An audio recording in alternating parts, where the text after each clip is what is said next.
Good morning बच्चों। आज class 10th की जो मैथ है उसमें पहला चैप्टर वास्तविक संख्याएं, इसका इंट्रोडक्शन हम देख लेते हैं कि वास्तविक संख्याएं कौन कौन सी संख्याएं होती हैं। तो इसका इंट्रोडक्शन देखते समय हम देखते हैं कि वास्तविक संख्याओं में कौन कौन सी संख्याएं आती हैं। तो लिख लेते हैं रियल नंबर्स। अब ये देखते हैं कि जो है कौन कौन सी संख्याएं इन नंबर्स में शामिल हो जाती हैं। तो आपने क्लास 7th 8th में भी पढ़ रखा होगा, 9th में भी पढ़ा होगा नेचुरल नंबर यानी प्राकृतिक संख्याएं। प्राकृतिक संख्याएं जिसको नेचुरल नंबर भी बोलते हैं, इसको n से डिनोट भी करते हैं, n लिखा जा सकता है। इसके अलावा होती हैं पूर्ण संख्याएं। पूर्ण संख्याओं को होल नंबर कहते हैं और इसको जो है W से शो किया जा सकता है। इसके बाद आती हैं परिमेय संख्याएं।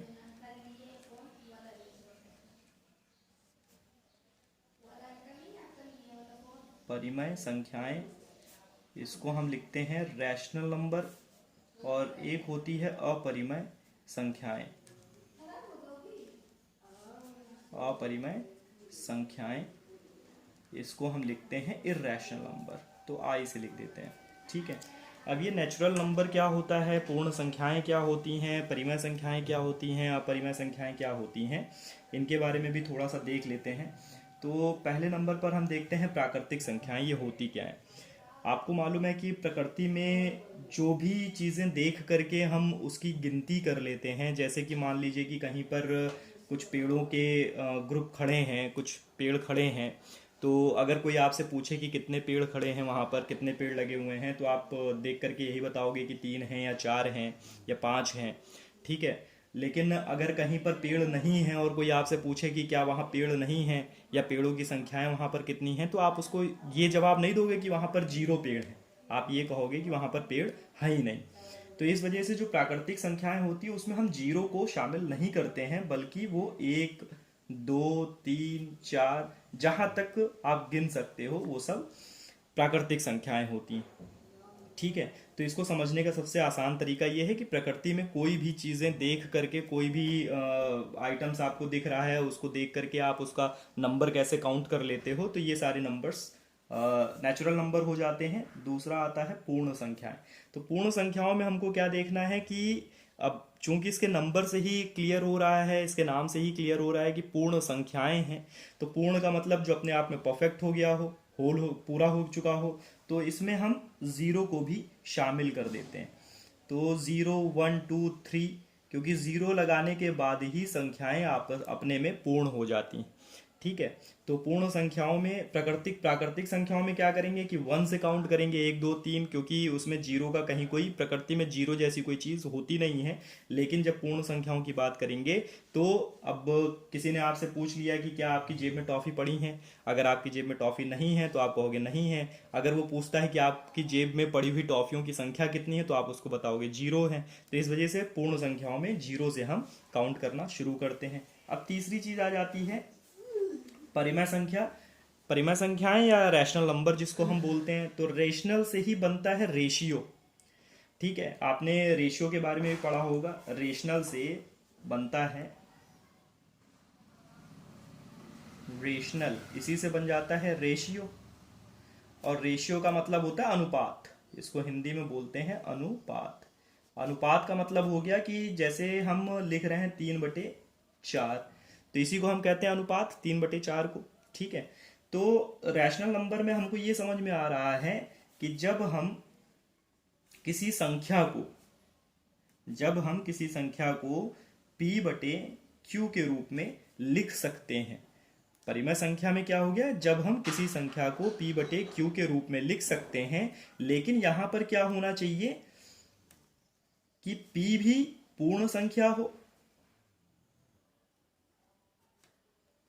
और Q भी पूर्ण संख्या हो, ठीक है। लेकिन एक बात को ध्यान में रखते हैं कि शून्य को छोड़कर, 0 को छोड़कर, ठीक है। पी भी क्या हो, एक पूर्ण संख्या हो, क्यू भी एक पूर्ण संख्या हो, सिर्फ जीरो को हम इसमें नहीं मानते हैं। जैसे 3/4 हमने लिखा तो 3 क्या है, पूर्ण संख्या है, 4 भी क्या है, पूर्ण संख्या है, तो 3/4 क्या हो गया, परिमेय संख्या हो गया। लेकिन अगर हम यहाँ पर लिख देते 3/0, यहाँ पर क्या हो रहा है, क्यू जो है वो जीरो के बराबर है। अब चूंकि हमने 3/0 लिख दिया, और जब 3 को हम जीरो से भाग देंगे तो इसका जो मान निकलेगा वो मान क्या निकल जाएगा, अनंत।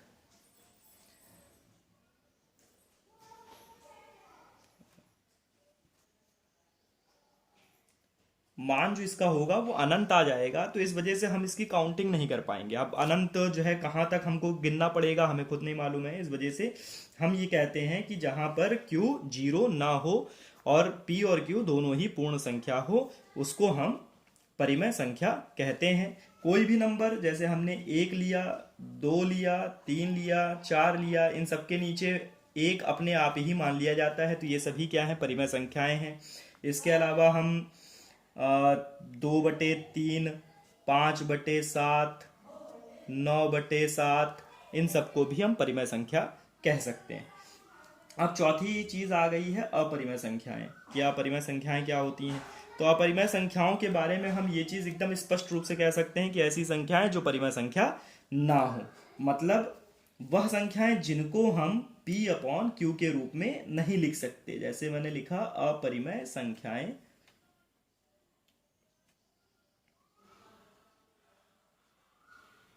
अब अपरिमेय संख्याएं ऐसी संख्याएं जिनको p अपॉन क्यू के रूप में नहीं लिखा जा सकता, नहीं लिखा जा सकता।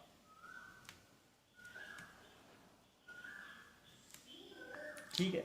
अब इसमें ज्यादातर कौन कौन सी संख्याएं आ जाती हैं? इसमें ज्यादातर आती हैं जैसे √2 है, √3 है, √5 है। ये सब क्या है? ये सब अपरिमेय संख्याएं। ये सब अपरिमेय संख्याएं कैसे हैं?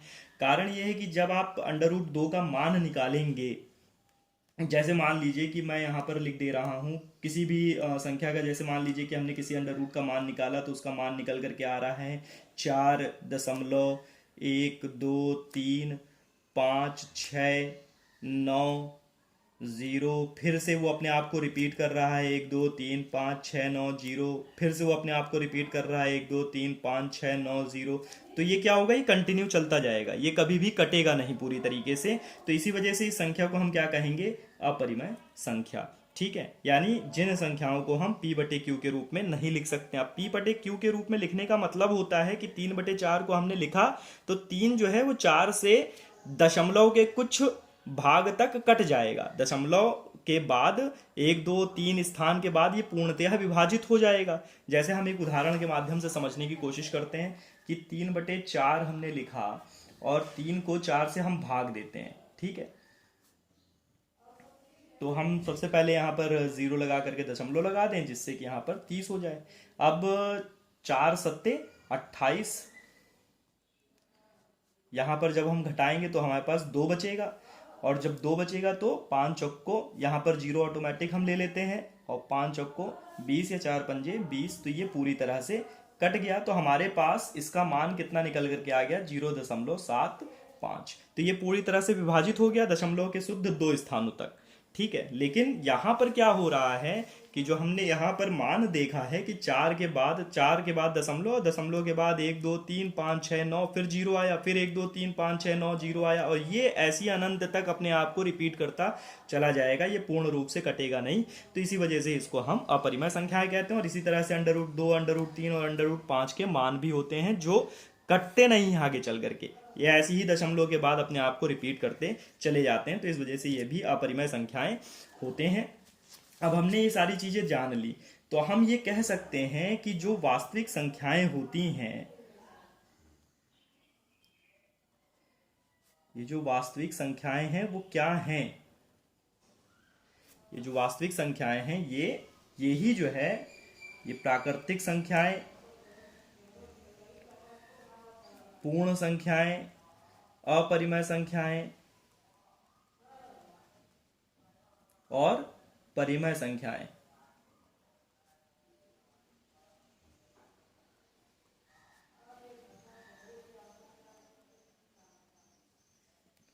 इन सभी को मिला करके ही हम वास्तविक संख्याओं की संज्ञा देते हैं। ये सभी क्या हैं? ये सभी वास्तविक संख्याएं हैं। तो चलिए, अगर आपको जो है, मैं उम्मीद कर रहा हूँ कि आपको वास्तविक संख्याएं, ये पूरा चैप्टर जो है, इसका इंट्रोडक्शन जो है ये समझ में आ गया होगा। अब हम अगली जो वीडियो देखेंगे, उस वीडियो में हम समझेंगे एक्सरसाइज 1.1, जिसमें यूक्लिड विभाजन थ्योरम की बात की गई है। तो हम उसमें देखते हैं कि यूक्लिड विभाजन किस तरीके से किया जाता है, और एक्सरसाइज 1.1 को सॉल्व करने की कोशिश करेंगे। तब तक के लिए जय हिंद।